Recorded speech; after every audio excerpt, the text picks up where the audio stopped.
A Idade Média passou-se dessa forma, controle absoluto da igreja. Em 1225, nasceu São Tomás de Aquino. Aqui na cidade dele, né, na Itália, já não existia Itália ainda, mas já estava se situado na região. Ele foi padre, teólogo e filósofo. A grande sacada de São Tomás de Aquino foi discordar de Santo Agostinho. Qual a melhor forma de discordar de Santo Agostinho? Quem chuta? Demorou. Né? Se você quer refutar Platão, você tem que estar bem armado. Né? Tem que estar com Aristóteles do lado, é uma bazuca no peito. Porque você quebra o Platão. E pensa que outros tentaram antes dele? Vários sumiram na igreja que tentaram ir contra Santo Agostinho. Fizeram apenas porque não achavam aquilo muito certo.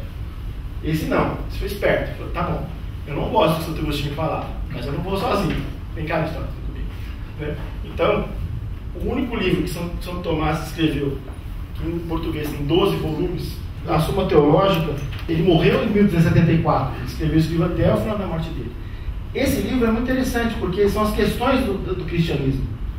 E tem um trecho dele, não me lembro em qual livro dos 12, que se pergunta se os índios têm alma. E ele faz um esquema de questionário mesmo. Os índios têm alma? Aí ele põe uma proposição a favor, uma proposição contra. E aí ele dá a resposta dele. O livro inteiro é assim. Né? Em todos os pontos do que você quiser saber.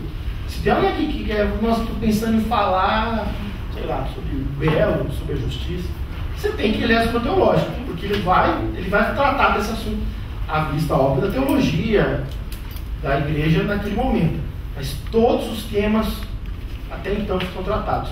Só que ele era esperto, ele leu Aristóteles, porque Aristóteles estava lá. Ele pôde fazer então a adaptação de todo o ordenamento da igreja numa visão aristotélica. Se Aristóteles acreditava no mundo das ideias, como Platão, o Aristóteles o negócio é aqui. A definição de amor platônico é aquele que é amor idealizado. Não é só que aquele não é correspondido. Às vezes as pessoas, se elas se desiludem, que elas se iludem com as pessoas. Nossa, aquela pessoa é tão fantástica, eu quero tudo comigo. Casa, passou uma semana, descobre quem é aquela pessoa e ela se desiludiu. Né? Porque ela idealizava a pessoa. Isso é platônico. É daí que vem o amor platônico. O amor aristotélico é carnal, é suor, né? Coisa resolvida. Não tem essa de ficar idealizando. Dessa forma, com que São Tomás de Aquino acaba um pouco o agostinianismo na Idade Média. Que o agostinianismo foi em toda a Idade Média. O que ajudou também São Tomás de Aquino foram as inúmeras invasões que ocorreu. E ele faz esse diálogo com o aristotelismo sem nunca falar de Aristóteles. Porque se ele falasse o palavrão, já era. Né? E aí ele chega na máxima. Diferente do platonismo, que havia muitas ideias, o homem justo pode ser justo sim. Porque ele pode ser justo de duas formas. Se ele tiver muita fé ou pela graça. O que é a graça? É a forma da indulgência. Você pode pagar para fazer algum ato, que pode ser por dinheiro, que você se redime. Então ontem eu atropelei com a minha carroça alguns camponeses e matei todos eles, estou constrito aqui. Pô, matei pessoas, estou com pecado. Tá bom, não tem problema. Você pega aqui várias sacas de arroz, aqui, de trigo, enfim, leva lá para a família das pessoas e considera desculpado. A igreja adorou essa ideia, né? Falou, pô, se eu posso agora, não basta só rezar. Se ele vier aqui me pagar, eu dou perdão para ele. Essa é a hora que a igreja vai para o lado da indulgência, que foi o que vai desaguar onde? Na reforma protestante. Porque com o São Tomás de Aquino, o homem poderia agora comprar o seu perdão, a sua ascensão, tanto que os ricos já nessa época, eles pagavam muito para serem enterrados nas igrejas o mais próximo possível do altar. Você chega em qualquer igreja medieval, quando você for na Europa, ou até aqui mesmo no Brasil, quando você vai em umas igrejas mais antigas, você percebe que tem algumas pessoas enterradas assim quase no altar. E aí tem as capelas laterais da igreja. Ser enterrado próximo ao altar era sinal de que você com certeza seria o primeiro a ser salvo. Porque a salvação começaria pelo altar. Então você estava mais perto, vem cá, você já está resolvido você. Vai que desse dava a hora, estava até chegando no fundo da igreja, sabe Deus quem que estava lá salvando essas pessoas, né, da morte. Podia ter que voltar, e o último lá do fundo da igreja não ia ser salvo. Por isso esse hábito horroroso da Idade Média de enterrar as pessoas dentro da igreja, porque as pessoas pagavam para ser enterradas lá. Porque, óbvio, o povão, quando morria, não ia para dentro da igreja, o povo malemar até para cemitério. Né?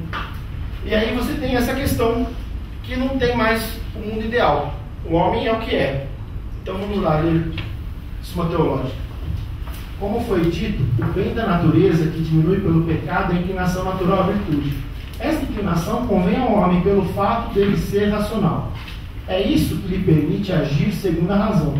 E isso é agir segundo a virtude. Ora, o pecado não pode tirar completamente o homem que seja racional, porque já não seria capaz de pecado. Por conseguinte, não é possível que o predito bem da natureza seja tirado totalmente. Aqui ele já deixa de que, como assim? Só Deus é perfeito. Tá bom, pode ser perfeito. Mas o homem pode ser justo. O homem pode ser bom.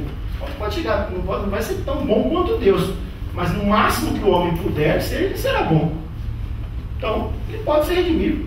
Se ele cometeu erros, ele pode voltar a ser bom. Ele já deixa aqui. Por isso, como todas as coisas que estão sujeitas à providência divina são reguladas e medidas pela lei eterna, como se evidencia do que foi dito, é manifesto que todas participam de algum modo da lei eterna, enquanto, por impressão dessa, têm inclinações para os atos e fins próprios. Entre as demais, a criatura racional não está sujeita à providência divina de um modo mais excelente, enquanto a mesma se torna participante da providência, provendo a si mesma e aos outros.